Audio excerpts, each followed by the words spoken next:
शुद्ध, यानी कि 52% ही यह अपने कोष का खर्च कर सके मनोज बाबू। और इन्हीं के लिए मनीष कश्यप चिल्ला चिल्ला के कह रहा है कि 98% रुपया खर्च कर दिए। काहे काहे ठग रहा है भाई वाह। नमस्कार दोस्तों, कैसे यह व्यक्ति बार बार एक भोले भाले लोगों के इमोशन के साथ खेल रहा है। आइए इस वीडियो में हम आपको इसके एक एक झूठ का पर्दाफाश करके आपको दिखाते हैं। काहे कि आपने मुझे कहा था टुटपुंजिया शिक्षक, तो आइए आज आपके कितने सारे झूठ जो आम व्यक्ति नहीं पकड़ सकता है, लेकिन इस वीडियो में पूरे साक्ष्य के साथ। जब एक टीवी चैनल को इंटरव्यू दे रहे हैं, एक यूट्यूब चैनल पे इंटरव्यू दे रहे हैं, तो इन्होंने बताया कि दिल्ली में मनोज तिवारी अपने संसदीय क्षेत्र में 14,500 करोड़ रुपए खर्च किए। क्या बात है।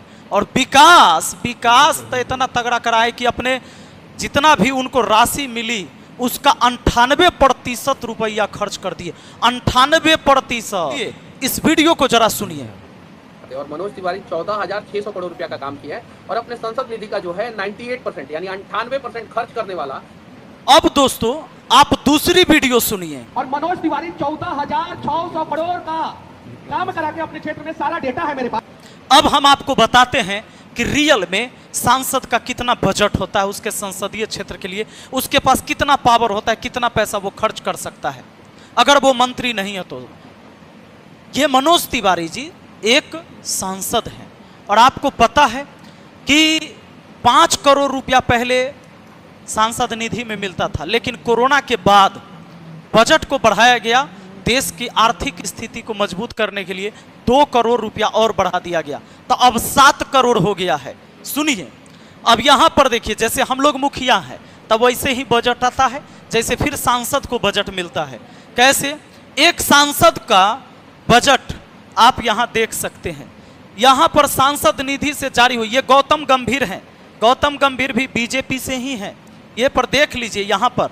तो गौतम गंभीर सांसद निधि जारी हुई 7 करोड़ रुपए, खर्च किए 7.24 करोड़ रुपए। ज्यादा कैसे?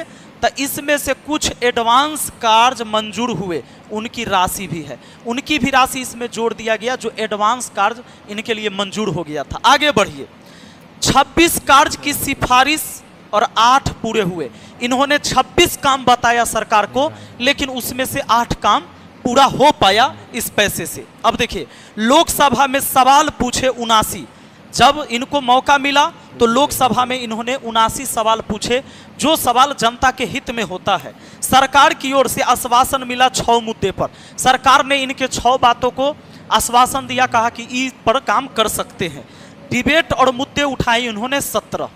अब आ जाइए, ये है आप यहाँ हर्षवर्धन, डॉक्टर हर्षवर्धन मीनाक्षी, जो कि ये भी एक सांसद हैं दिल्ली क्षेत्र से ही। अब सुन लीजिए, सांसद निधि जारी 7 करोड़, खर्च किए 4.26 करोड़ रुपए। 47 कार्य की सिफारिश की गई, 10 कार्य की मंजूरी मिली। लोकसभा में सवाल पूछे इन्होंने 133, सरकार से आश्वासन मिला 10 मुद्दे पर। डिबेट में हिस्सा लिया या मुद्दे उठाए 74। डॉक्टर हर्षवर्धन व मीनाक्षी लेखी इसी कार्यकाल में कैबिनेट में। अब देख लीजिए यहाँ पर मेन बात, यहाँ ये हमारे मनोज तिवारी जी हैं। सांसद निधि से 7 करोड़ रुपए मिले, खर्च किया 3.64 करोड़ रुपए। 21 कार्य की सिफारिश की, 6 पूरे हुए। दोस्तों ये तो हो गए कि ये लोग सरकार में ही रहते हैं, तब ये बात है। ये जो अपने मनीष भाई स्टेज पर चढ़ के हमारे पास डाटा है, ये डाटा देख के हम बता रहे हैं क्या कि सच्चाई तो ही है। एक साल का 7 करोड़ आता है। अगर 5 साल भी सांसद रहे, 7 पचे 35 करोड़ रुपया हुआ सांसद निधि को मिला। कहेला ठग रहे हो इस देश के जनता को। अब हम आपको बताते हैं, मैं गणित का टीचर हूं भाई, मैं आपको बता दूंगा। इस व्यक्ति ने कहा कि 98% रुपया खर्च कर दिया। कैसे हुआ 98%? देखते हैं। 7 करोड़ है ये। अब 7 करोड़ में 3.64 करोड़ खर्चा हुआ, तो प्रतिशत निकालना है तो 3.64 को ऊपर लिखो, 7 को नीचे लिखो, अब प्रतिशत के लिए 100% से गुना। आप जानते हो कि अगर दशमलव हटाओगे तब बट्टा में 100 आ जाएगा, ये 2 जीरो से 2 जीरो कट गया, 100 का मतलब 7 में गुना 700 हो गया। 2 जीरो से 2 जीरो कटा, 7 से इसको काटो, 7 पचे 35 शेष 1, 1 पर 4 14, 7 दूना 14, यानी कि 52% ही यह अपने कोष का खर्च कर सके मनोज बाबू। और इन्हीं के लिए मनीष कश्यप चिल्ला चिल्ला के कह रहा है कि 98% रुपया खर्च कर दिए। काहे ठग रहा है भैया, काहे इतना बेवकूफ। और यह आदमी सवाल उठाता है कि तेजस्वी यादव 9वां फेल है, ओकरा सीएम बनाओगे। रे तू इंजीनियरे होकर क्या किया जब इतना छोटा छोटा आंकड़ा तुम गलत बता रहे हो? काहे काहे ऐसे कर रहे हैं? लोगों के इमोशन के साथ काहे खेल रहे हैं? कहे थे ना, क्या कहा था कि टुटपुंजिया टीचर है, तो हम जवाब दिए थे ना कि दिलबर के लिए दिलदार है हम, दुश्मन के लिए तलवार है हम। मैदान में अगर हम डट जाए तो मुश्किल है कि पीछे हट जाए। फालतू बात नहीं, बकवासबाजी नहीं होगा, लेकिन बात होगा सही डाटा पर। और हमने तो चैलेंज भी करा है कि कभी डिबेट करने के लिए चैनल आप चुन लो, विपिन सर तैयार है। चैनल आपका, जब कह दो 24 घंटा के लिए हम तैयार हैं। अब सुनो, यह व्यक्ति पढ़ा लिखा व्यक्ति है, संविधान का ज्ञान है, आचार संहिता का ज्ञान है।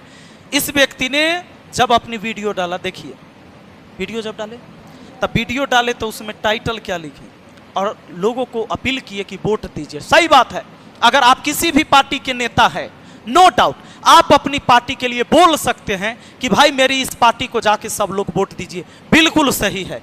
पर देखो क्या लिखा गया, देश धर्म और विकास के लिए बीजेपी को वोट करे।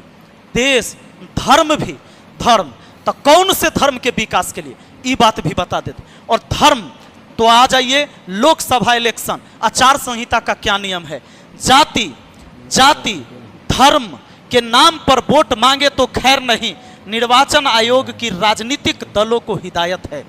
तो क्या राजनीतिक दल एफआईआर करेगा या वीडियो हट जाएगा? अगर वीडियो हट जाए तो यहां पर जो चुनाव आयोग है वो हमसे सबूत ले ले, मेरे पास सबके सबूत पूरे पड़े हैं। देश धर्म और विकास के लिए बीजेपी को वोट करे तो धर्म के नाम पर वोट नहीं मांगना है।